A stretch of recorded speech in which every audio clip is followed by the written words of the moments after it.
Another Wednesday's come and gone, and I got some comics. Let's talk about them.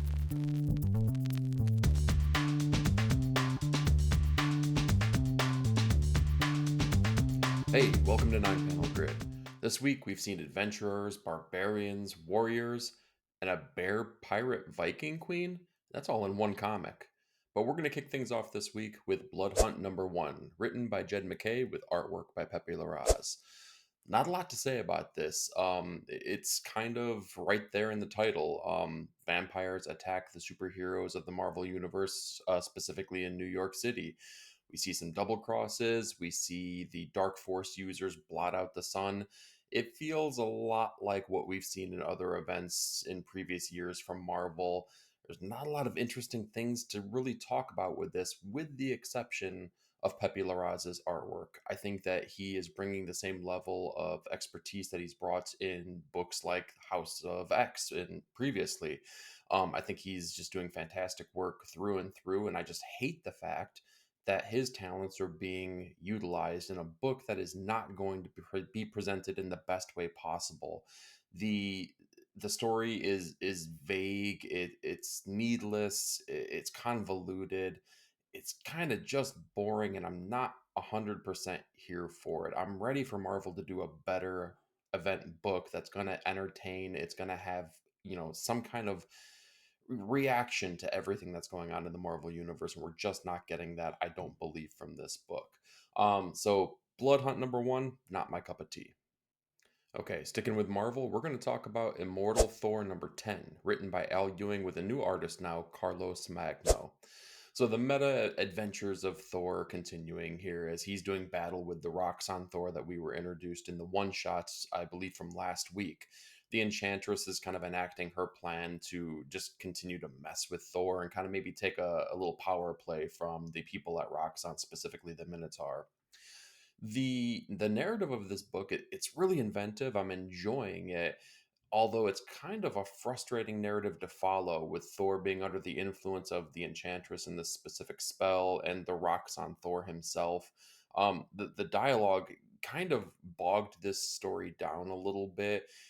Thor, I mean, it was part of the story, but Thor could only speak in like one-liners and cliches, and it made it like a really frustrating act to follow. With that being said, the actual plot of the book was really entertaining, and I really like what they're doing with Thor. The entire series, specifically, kind of speaking to the mythology, speaking to kind of larger things, involving Thor, not necessarily the story and the plot points, but the idea of being a god and the idea of being more than just something that is in the pages of a comic book. With the new artist that came on here, Carlos, I feel like it did take a step down, or maybe just like a sidestep. His artwork, I appreciated it, and I think that it has a style that's unique and different than what we've seen. But I think it's maybe something that would be more akin to a crime book. It really feels like maybe early Alex Maleev work from the Daredevil run way back from the early 2000s. So it's nice. It had a texture to it that was really pleasing. I don't know if it really fit in with a Thor book, especially knowing the artists that we had just previously. So Immortal Thor was kind of good, but maybe a little bit a step down from the previous issues. All right, next up we have X-Men 34, the penultimate issue of the Duggan run of X-Men here. This one written by Jerry Duggan with artwork by Joshua Cassara. So the X-Men are just kind of continuing to do battle with Orcus. This is kind of just filling in the blanks to that real big end game that we're gonna get in Fall of the House of X and Rise of the Powers of 10. So we're doing battle. This issue specifically kind of focuses a lot on Kitty Pryde, Kate Pryde, as she's kind of plotting out her revenge. The X-Men know exactly what Professor Xavier has done at this point, so they're trying to figure out what that means for them, what that means for what they need to do to make sure that the original Xavier's dream lives on, even though maybe he is not the person that is acting that dream out. Um, Joshua Cassara, I gotta say, of all of the things that we've gotten throughout the Krakoan era. I feel like he is probably one of the shining points amongst everything. We got Pepe Larraz, we got RB Silva that kicked things off with House of X and Powers of 10, and I feel like Joshua Cassara is the other part of that triangle for the just spectacular art that we've seen. I wish I could say more for Duggan's writing here. He was having fun, and I've said it before. I feel like when he's having fun, it's a better written book. But that's not to say that it is a well written, entertaining book. It made me chuckle. It got from point A to point B, and I appreciate that. There was nothing that I was questioning. It made sense, but was it wholly necessary? Not necessarily. With that being said, penultimate issue. I'm ready for all of this to end, just to kind of see how they wrap it up and put a bow on it. Overall, I think that the Krakoan era has been more successful than not, but the parts that we've been seeing recently have really it's done a disservice to how things kicked off. But with that being said, X-Men 34, let me know what you were thinking. All right, that's all I had for the big two this week here. So we're going to jump into some indies and talk about Barbaric Born in Blood #1, written by Michael Morisi with artwork by Nathan Gooden. So this is the beginning of the next mini series that's involving the adventures of Owen, Soren, and now their other friend Steel. With that being said, they're still on the road to adventure, and they come across a tribe that the barbarians, specifically Owen's barbarians, had generally been known to help in the past. And what we're seeing is that maybe there's a sect of these barbarians that have strayed away, and they're kind of taking their own um, they're taking on their own journey, which does not involve helping the people of the land. Owen's not having that, and he's definitely going to do something about it. The artwork on this, I feel like took a step down than what we've seen previously. I've really enjoyed Nathan Gooden's artwork throughout this entire series, and he also did a book with Vaults by Cy Spurrier as well. And I thought that his artwork was actually phenomenal. He probably would have been one of my top 5 artists of the last couple of years. This just felt like it was a little bit rushed. In fact, there were some panels of this work that I feel like looked more like blown up thumbnails than actual legitimate drawings that were completed for the page. Maybe there's some background things that are happening there. I don't know, but I feel like he's held a high standard for the other issues here, and this just didn't deliver the same way that those others had. Now, the story is a little bit different. I was completely satisfied with the story. We're looking into the past of Owen, which we've never had a chance to do before. We've always just kind of known him as the heavy drinking barbarian who had his way until the curse kind of took part in getting him onto these adventures. But now we're starting to see maybe kind of what happened in his childhood, some of the traumas that have happened, and I'm kind of here for it. I'm kind of not. I kind of just like the fact that he was, the cliche barbarian, and he went on these adventures. Giving him past traumas and making him a sympathetic character, I don't know if that's what I want from this particular character. I think it takes a little bit of the fun away. But with that being said, this is also issue #1. They have a lot of runway to flesh this story out and kind of make it a satisfying part of it. We're gonna see if that's gonna be what happens here. Again, only issue 1, so I'm along for the ride. Barbaric Born in Blood #1. Let me know if you picked it up. We have a new book from Distillery this week, The Blood Brothers Mother #1, written by Brian Azzarello with artwork by Eduardo Riso. So this is the creative team behind one of the most lauded books in the history of comics, 100 Bullets, specifically Vertigo books. So I was super excited to see what they were going to do with this story, given that they had really, it seems like, free reign with Distillery, right? They're making pitches and they're just pushing things forward. Not to say that there isn't some kind of editorial oversight, but I feel like there's a little bit more freedom than what we see in modern day comic books. So this story revolves around a character who is getting out of Mexican prison, a criminal, and he's going back to find the partner that he had previously and the children that they had together. And throughout the story, you're kind of led to believe that maybe this is the main character. He gets back with his group of bandits. They go to see this woman, and it kind of feels like maybe it's going to take the path of they're going to get back together, and then maybe it's kind of like one of the criminal with a heart of gold stories. Definitely does not take that path. And what we find out is maybe this is actually the story of his children and some of the things that they've gone through because of his criminal ways and how they're going to seek out revenge. So it was a cool twist on that, but with that twist taking place, the narrative structure was so thin in this book. When that twist took place, it was a little bit jarring, and it was hard to follow whose perspective we were actually reading this book from. It took me a couple of times where I had to go back and forth and just kind of make sure that I understood exactly what was happening. But it's leading to something that could be interesting. It just was a little bit unexpected from the page turn that we've seen. There could have been some kind of narrative structure that could have taken place where it would have made that a little bit cleaner, or maybe some kind of artistic choice that would have made that a little bit cleaner. Speaking of the artistic choices, though, Eduardo Risso is definitely working at the top of his game. This is, I think he's bringing something in this book that I have not seen from him previously. We're used to the gritty ugliness of his artwork. It's very textured. There's heavy, thick inks, but he's bringing a color to this book, and he's bringing like maybe a watercolor aspect and a different palette than I'd have ever seen him work with. Being that this is kind of a Western book, there's a lot of oranges, a lot of bright, warm colors, oranges, browns that are playing against each other. So it makes some of the characters really pop off of the page. And it's just something that I don't know, I appreciate the approach from him because it's taking the style that I really enjoy from him and just twisting it a little bit to make it something really new for this particular book. So the artwork, it might be something to pick up this book for alone, but I feel like this could build towards something that's really fantastic. At least that's what I hope for. But with that being said, Blood Brothers Mother #1. If you picked it up, let me know if you agree. All right, with another magazine style format book, let's talk about Savage Sword of Conan #2.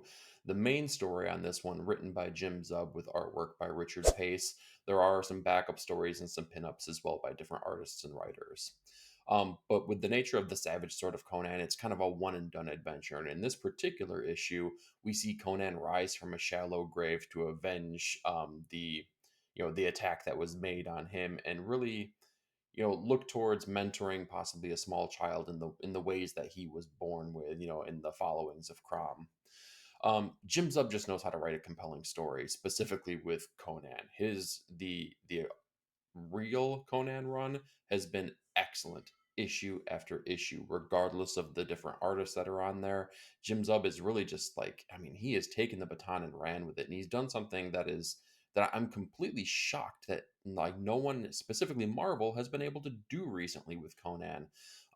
It's just a compelling, great issue, and even with the original, with the other run, it's taking these one shot, one and done stories, but building this overarching nature.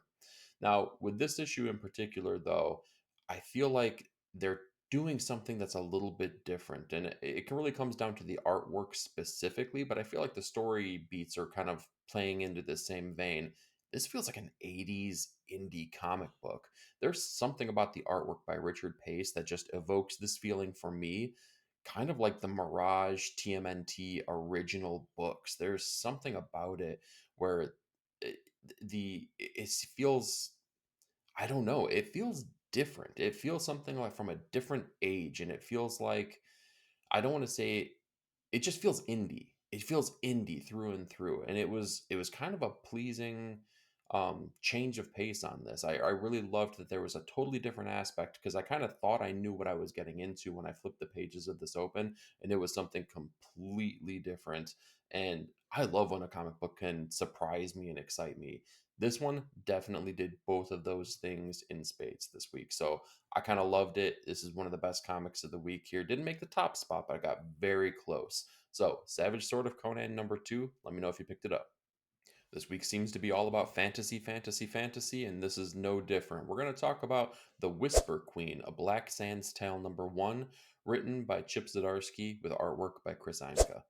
So this is the next in another line of the Black Sand tales here. The first one being the White Trees that I believe came out 2 or 3 years ago. I'm really excited that they came back with this one, considering we got two excellent issues, two oversized issues in years past, and I was really excited to kind of fall back into this world and kind of see everything that was going on.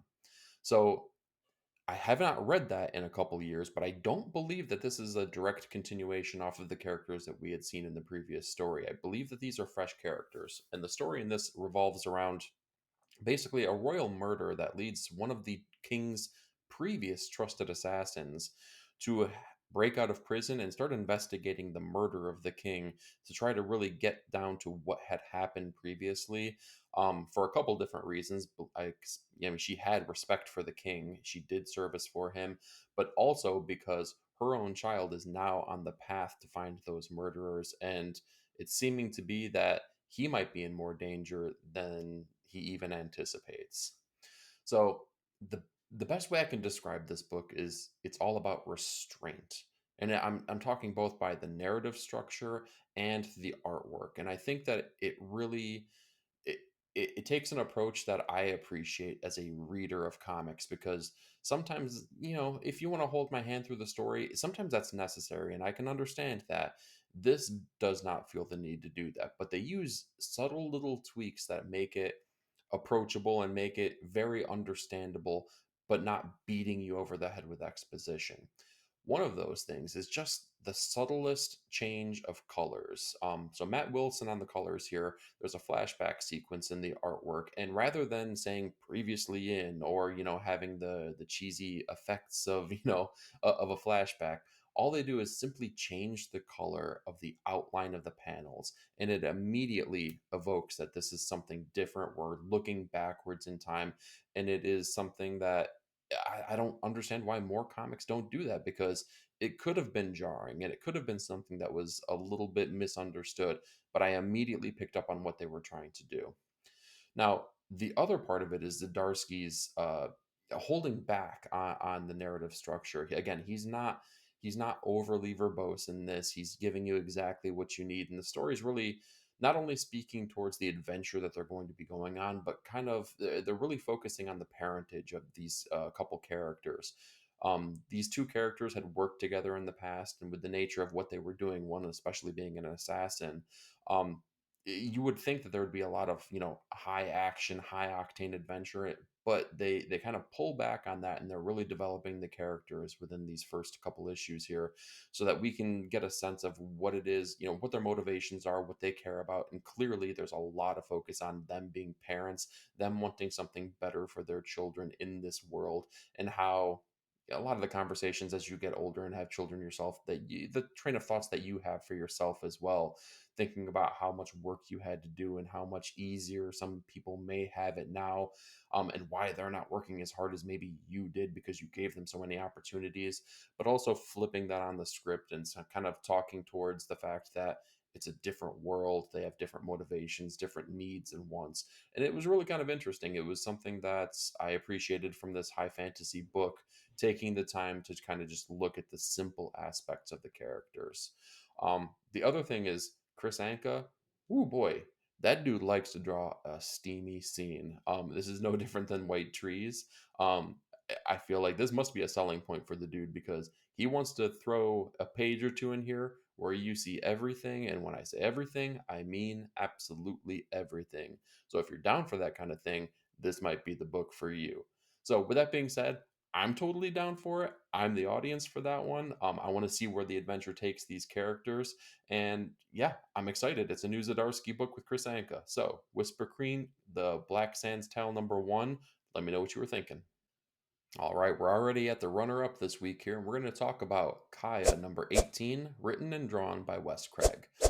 You already know I love this book. It made the runner up here, and it was very close to being the pick of the week again. There was one that just squeaked out a little bit better than this one.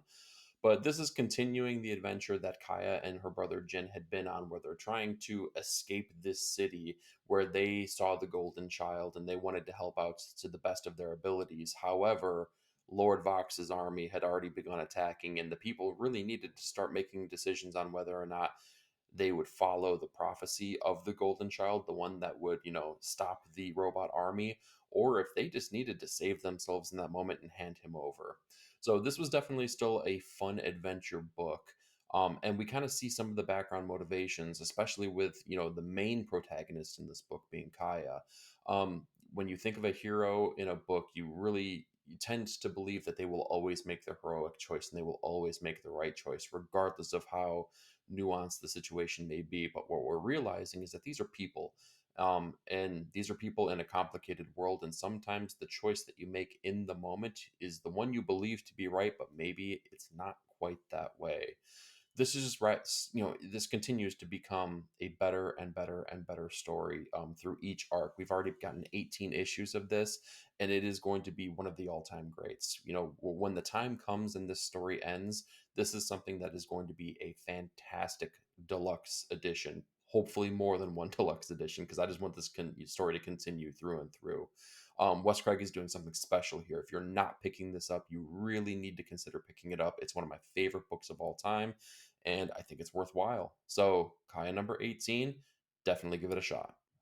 All right, with a title like this, how could it not be pick of the week? Let's talk Bear Pirate Viking Queen number 1, written by Sean Lewis with artwork by Jonathan Marks.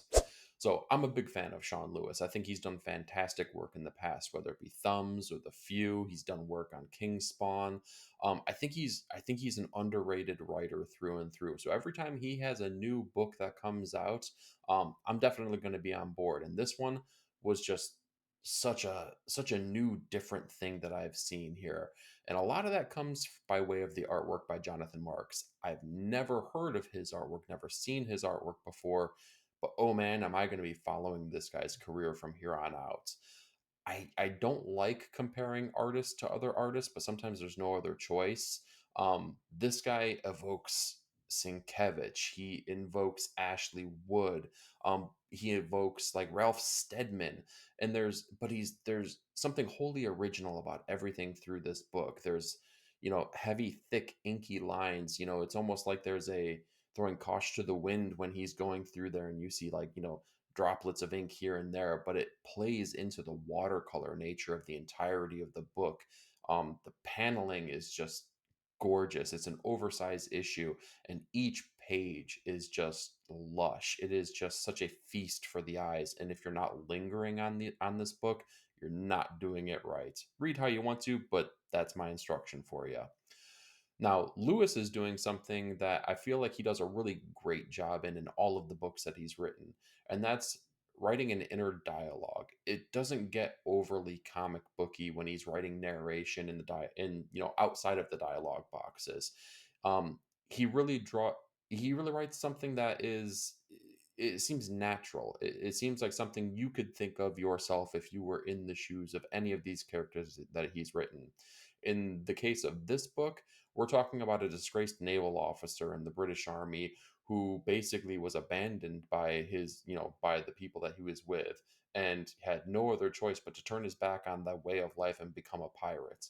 And through this, he's also maybe having hallucinations, maybe evoking a bear god that is guiding him through these things.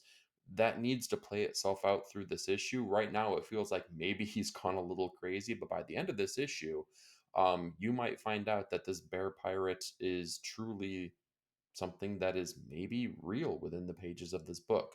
Time will tell on this, but it was a super provocative introduction to these new characters in this new world that we're going to be playing in. And again, just a feast for the eyes. It is such a gorgeous book. It is by far the best looking book of the week, possibly the best looking book maybe that I've seen all year. And that goes to say something because we've had some really phenomenal looking books so far. This is going to be a contender here. Jonathan Marks is definitely someone to keep an eye open for. But with that being said, pick of the week, Bear Pirate Viking Queen number 1. Let me know if you picked it up. So that's what I got for you this week. Definitely a lighter week than previous, but I'm curious. What did you read? What did you pick up? And what were your thoughts? Do me a favor, like, share, and subscribe if you saw some benefit from this video, and be part of the panel by leaving a comment down below. Thanks again for watching. We'll talk to you later.